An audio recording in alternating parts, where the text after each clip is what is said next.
Welcome to Wrestling Mania, guys. Welcome back to this channel. Today we are diving deep into the action, into all the action, the surprises, and maybe a few headed scratching moments from WWE Backlash 2025.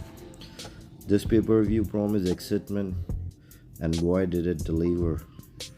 In some ways more than others, we are going to break down every match, dissect the key moments, and give you our honest take on what went down. So buckle up, grab your popcorns, and let's go for this new video.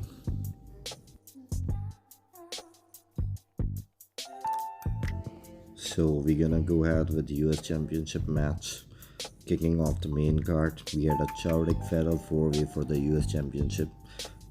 Fatu defending his gold against the intense LA Knight, the calculating Damian Priest, and the ever dangerous Drew McIntyre. This match was a whirlwind of action from the get-to-go, with all four men bringing their A game, but the real shocker came when Bam, making his WWE debut, we saw the powerhouse Jeff Cobb storming down to the ring, aligning himself with Solo Sikoa and continuing the Bloodline dominance. Cobb's interference proved to be the deciding factor, ultimately helping Fatu retaining his US Championship. What a way to start the night, and huge statement made by the expanding Bloodline.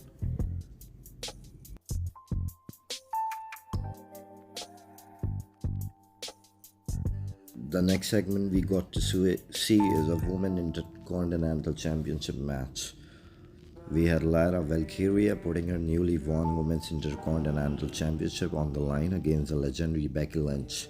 This was a fantastic clash of styles and experience. Valkyria, with her fairy spirit and agility, went toe-to-toe with the veteran Lynch, who brought her signature grit and technical prowess. They delivered a hard-hitting match that kept us on the edge of our seats. In the end, Lyra Valkyria managed to hold on to her title, proving her mettle as a champion. However, the story didn't end there. In a shocking turn of events, a frustrated Becky Lynch snapped, launching a vicious attack on Valkyria after the bell, and the officials came to save her, but it didn't work. This set up a very interesting and personal rivalry moving forward that we can see in the upcoming episodes of Raw and SmackDown and other pay-per-view as well, because I don't think this will be stopping right here. Becky was so frustrated, was so angry, and a lot of officials came from backstage and they saved Valkyria. But Valkyria, what a match that was. She won it. After this match, we got to see Dirty Dominik Mysterio facing off against the enigmatic Penta. This match had a unique dynamic, with Mysterio relying on his cunning and underhanded tactics, while Penta brought his high-flying offense and lucha libre flair.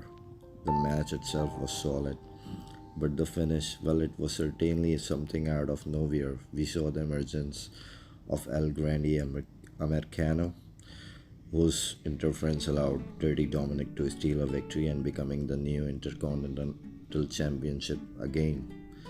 This mysterious figure adds a new layer of intrigue to the Intercontinental Championship scene. Who is El Gran Americano and what is his motivations? What is his moves? We'll find out in upcoming episodes of Raw. After this Dominik Mysterio match, we got to see the match that we was waiting for to witness the match. It was Gunther versus Pat McAfee. Now this was an interesting one. The dominant ring general Gunther scored off against the always energetic Pat McAfee. While many might have seen this as mismatch on a paper, McAfee brought his signature charisma and surprising resilience to the match. Gunther, as always, was a force to be reckoned with. Clearing his brutal offense, we even saw Michael Cole get a little too close to the action. Ultimately, Gunther's sheer power was too much for McAfee. However, what was truly surprising was the aftermath. Showing a rare sign of respect, Gunther acknowledged McAfee, fighting his spirit after the match, a genuinely unexpected and perhaps even heartwarming moment. It was a very dear thing that Pat McAfee involved himself within a match with Gunther after knowing the fact how dangerous Gunther might be and can be in the ring, but still we can honor his courage that he has the balls to get himself in the ring with the best of the best, Gunther. Now we're going to move for the most awaited match, that was Randy Orton versus John Cena.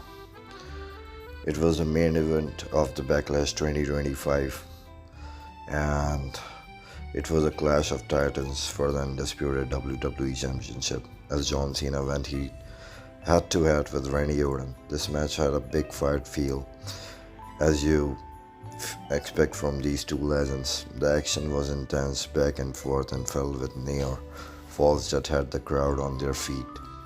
However, the ending was, well, let's just say, controversial. We saw not one but multiple referee bumps leading to chaos and confusion. Then, in a surprising twist, Arthur made his way to the ring and stopped Randy Orton not to hit John Cena. And it was seemingly to help Cena, but the biggest shock of the night came after Cena secured the victory in a move that nobody saw coming. Cena turned on Arthur, delivering a vicious attack in the press conference as well. What does this mean for Cena? As he embraced the darker side, the ending left us with more questions than answers. So everyone was questioning himself why R-Truth came, and during the press conference why R-Truth got the attitude adjustment from John Cena. While R-Truth is a true fan, still John Cena left in the backstage. Now let's talk about the highlight of the night. Firstly, that Fatal 4-Way for the US title was an absolute banger. Non-stop action and a fantastic way to kick off the main show. The debut of COB was a huge moment and instantly adds a new dynamic to the Bloodline. Lyra Valkyria continues to impress in her victory over Becky Lynch was well deserved. Even with the post-match attack, a special shout out to Wade Barrett on commentary. He was on fire tonight, adding so much to the matches. And you know what? You gotta give it to Pat McAfee. Even in a losing effort, he brought the entertainment and proof.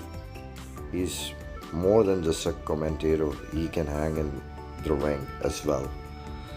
And now that everything was perfect, let's address the elephant in the room, the finish to the main event. John Cena winning in such a shouting and controversial way, followed by the attack on R-Truth, felt a little off.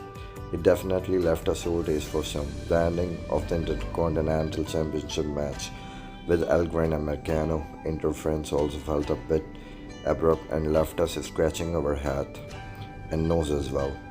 And while Gunther showing respect to Pat McAfee was a nice moment in the wrestling, and it's always so good when wrestlers respect each other and motivate each other.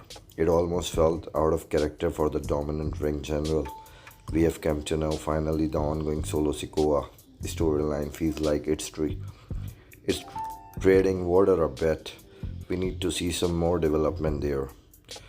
Adding to the concern from tonight, there are reports and observations suggesting potential injuries to both Drew McIntyre and Lyra Valkyria.